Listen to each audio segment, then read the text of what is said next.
4, 3, 2, 1.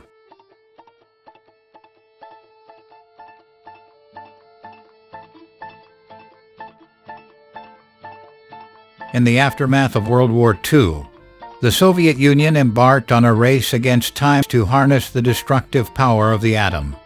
In the remote plains of Kazakhstan, the polygon, as called by the Soviets, became the focal point of Soviet nuclear testing. Isolated, vast, and unassuming, this region would witness the birth of the USSR's nuclear deterrent. On August 29, 1949, the first Soviet nuclear bomb, RDS-1, was detonated here, marking the dawn of a new era in global warfare. The RDS-1 bomb, known as the Soviet Union's first atomic bomb, was a close copy of the American Fat Man bomb dropped on Nagasaki. It used an implosion-type design with a plutonium core. The bomb was about 1.2 meters in diameter and weighed approximately 4.6 tons. Its yield was around 22 kilotons, similar to the Fat Man. To understand the full impact of their new weapon, Soviet engineers went to great lengths in preparation. Workers constructed entire mock structures, wooden and brick houses, along with a bridge and even a simulated metro railway. They aimed to replicate urban settings, testing how such environments would withstand the force of a nuclear blast. But it wasn't just structures. They brought in armored vehicles and approximately 50 aircraft, positioning them strategically across the testing grounds. This allowed for a thorough analysis of how military hardware would fare against the bomb's detonation. The test wasn't limited to machinery. Over 1,500 animals were placed at various distances from ground zero, some in foxholes, while others were placed in the open, testing the impact on life. In another sector, about 100 artillery guns and mortars were carefully positioned, ranging from just 250 meters to 1,800 meters from the blast center.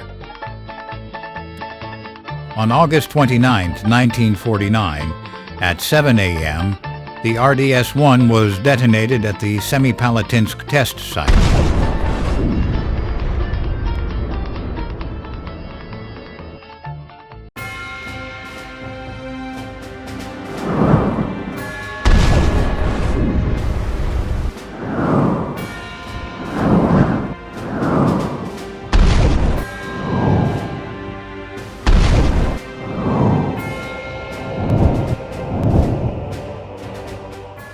The explosion sent a shockwave across the Kazakh steppe, marking the Soviet Union's entry into the nuclear arms race.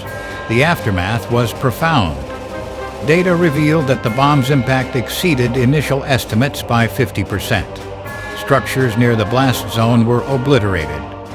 Wooden and brick houses crumbled, and the bridge and metro railway simulations were severely damaged. Armored vehicles and aircraft were caught in the blast, with many completely destroyed or rendered inoperable. Over the test, animals subjected to the test suffered severe injuries or death, however. Some showed that when in simple cover, the worst of the effects could be avoided, providing critical data on the effects of radiation and blast pressure on living organisms. Artillery positioned 500 meters from the blast was either entirely destroyed or required factory-level repairs. This test confirmed that the RDS-1 was a formidable weapon, capable of causing devastation on a massive scale. This concludes our look at the Soviet Union's first nuclear test. Next time, we'll be exploring Great Britain's first nuclear test and how they entered the nuclear arms race. Stay tuned for more in-depth history on the world's first nuclear powers.